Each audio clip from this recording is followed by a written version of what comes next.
everyone, welcome back to my channel if you're new here. My name's Kim and today I thought we'd do Bookopoly again. So it is the month of the Bookoplathon hosted by Becca from Becca and The Books. It's about halfway through the month and I've completed my TBR. So I thought, why not take a risk and roll again? So that's what I've done.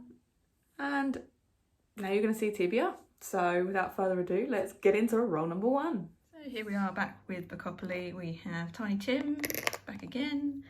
We ended up on under 300 pages last time. So here we are, Bookopoly take 2, roll 1. Is a 3 and a 4, which is 7. So 1, 2, 3, 4, 5, 6, 7, which is dice roll roulette. Okay, so I rolled a 7, which got us round to dice roll roulette. So now let's go and roll for dice roll roulette. Roll for dice roll roulette is a 5 and a 2. It's a 7. So we rolled a 7, which from Becca's little graph, it gives us 325 to 374 pages. So for that reason, I have decided to read After You by Jojo Moyes. That is the second book in the Me Before You series. I loved the first one. I loved the first movie. Just so many vibes, so many tears. Absolutely loved it. So finally I'm going to be picking up book 2. Let's tell you what that one's about. I have to go on my Kindle because I don't have a physical copy. So Louisa Clark is no longer just an ordinary girl living an ordinary life. After the transformative 6 months spent with Will Traynor, she is struggling without him. When an extraordinary accident forces Lou to return home to her family, she can't help but feel she's right back where she started. Her body heals, but Lou herself knows that she needs to be kick-started back to life, which is how she ends up in a church basement with the members of a moving on support group who share insights, laughter, frustrations, and terrible cookies.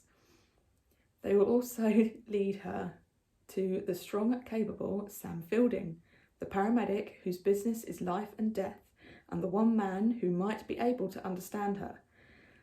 Then a figure from Will's past appears and hijacks all her plans, propelling her into a very different future.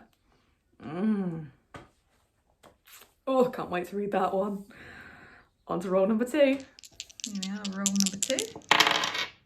Is a 5 and a 1. That's 6. Come on, Tiny Tim. 1, 2, 3, 4, 5, 6. And we have favourite trope. Okay. Roll number 2 got us 6, which got us round to favourite trope. One of my favourite tropes being enemies to lovers. So for that reason, I will be reading Tricia Levenseller's The Daughter of the Pirate King. I've read from this author before. I read, The Shadow Between Us. Absolutely loved it, gave it 5 stars, so I'm kind of expecting big things from this, but we'll see. Again, I don't have a physical copy yet, so let's tell you what this one's about. Sent on a mission to retrieve an ancient hidden map, the key to a legendary treasure trove, 17-year-old pirate captain Alosa desperately allows herself to be captured by her enemies, giving her the perfect opportunity to search their ship. More than a match for the ruthless pirate crew, Alosa has only one thing standing between her and the map: her captor, the unexpectedly clever and unfairly attractive first mate, Ryden. But not to worry, for Alosa has a few tricks up her sleeve, and no lone pirate can stop the daughter of the Pirate King. Liking the sound of it? Okay, on to roll number 3. Roll number 3 is a 3 and a 1. That's 4. And we go 1, 2, 3, 4, and that is TBR game. Roll number 3 gave us a 4, and that got us round to TBR game. So once again for this, will be playing my own version of Bookopoly. Again, if you want to see that in the future, let me know down in the comments box and I can bring that to you. But for now, I played my own version and I ended up on monsters. So for this, I will be reading Jurassic Park by Michael Crichton. I might have got a little bit of inspiration for this but from How to Train Your Gavin. So yeah, let's tell you what this one's about, although I think everyone knows what Jurassic Park is about. An astonishing technique for recovering and cloning dinosaurs' DNA has been discovered. Now humankind's most thrilling fantasies have come true. Creatures extinct for eons roam Jurassic Park with their awesome presence and profound mystery, and all the world can visit them for a price. Until something goes wrong. Oh, again, can't wait to read it. On to roll number 4. Roll number 4 is another 3 and 1. Again, 4. There we go. 1, 2, 3, 4. Ooh, colour wheel. Roll number 4 got us another 4. So that takes us round to colour wheel. So let's go to a colour wheel.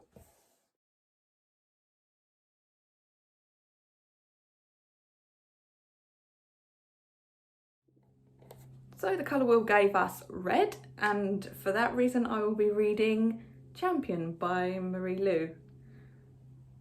I might be bending this just a little bit. There is a little bit of red on this cover, but I won't be reading that version. I will be reading my Fairy Loot special edition version, which is more red. So I think that works, right? I think so. So this is book 3 in the Legend series. I'll tell you what this one's about. So because it is book 3, it might give you spoilers. So if you want to skip this bit, I don't mind. So June and Day have sacrificed so much for the people of the Republic and each other, and now their country is on the brink of a new existence.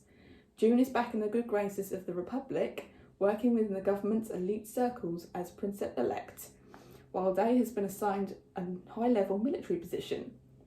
But neither could have predicted the circumstances that will reunite them.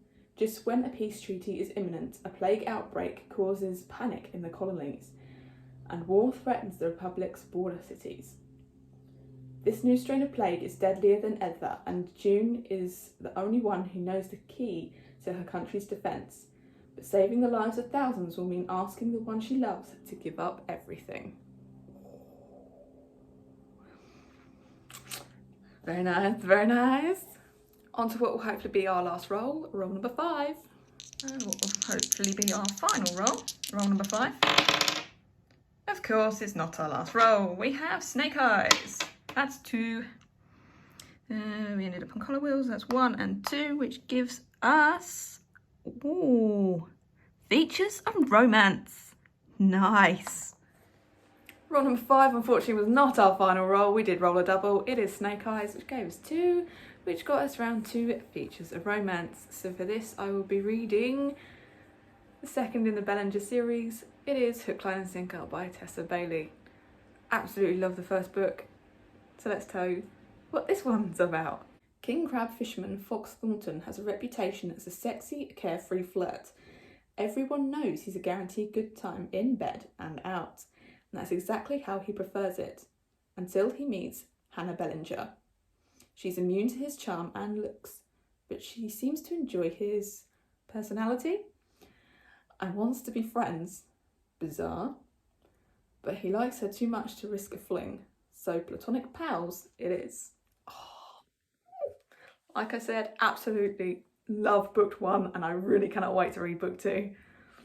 On to roll number 6, which hopefully is our final roll. As the last roll did us dirty and gave us a double, we have a number 6 roll, which is a 5 and a 4, which gives us 9. So there's 1, 2, 3, 4, 5, 6, 7, 8, 9, which is winter. Roll number 6 was our final roll. It got us a 9, which got us round to winter. So for this, I will be reading an arc, which was kindly sent to me by the author, and it is Midnight and Mistletoe by Amanda Kimberly. I definitely like the sound of this one. So let's tell you what this one's about. The heart of a man is through his bite. When prim and proper Priya Pant, try saying that fast 10 times, started work at the Odd Duck, she expected a professional kitchen given the man that hired her, but what she got from Braden Boss was just plain foul. Hurting for money and longing for a chance to redeem herself from a former billionaire life, she tries to ignore Boss's bad boy behaviour. But the more she tries to maintain her measured distance from the man, the more he wants to stir the pot. Braden Boss has always gotten what he wanted and has done what pleases him. Vampires with money and status possess that kind of privilege. The problem was that no matter what he wanted out of life, whether it was fortune, fame or devotion from all his television groupies, he wasn't happy. After living 4 centuries, any vampire expects to run into a slump of boredom. But Braden was looking for one ingredient he never seemed to find in any other method of pleasure. He wanted love. Or at least Priya, the sous chef he hired for her perky breasts, proved he should toss out his old recipes and whip up love from scratch. Oh, God, that sounds so good. So good. Again, thank you to the author for sending me a copy of that. I cannot wait to read it. So that was the 6 rolls that we got for Bookoplathon Round 2 for this month. I will once again, down in the description box, leave a link to Becca and Becca's announcement video so you can see all the rules, tour of the board and whatnot. Down in the comments box, let me know you're here. Let me know if you've read any of these books, what you thought of them. Let me know whether you want to see my own Bookoply. Like and comment, subscribe, do what you got to, and I will see you next time. Toodles.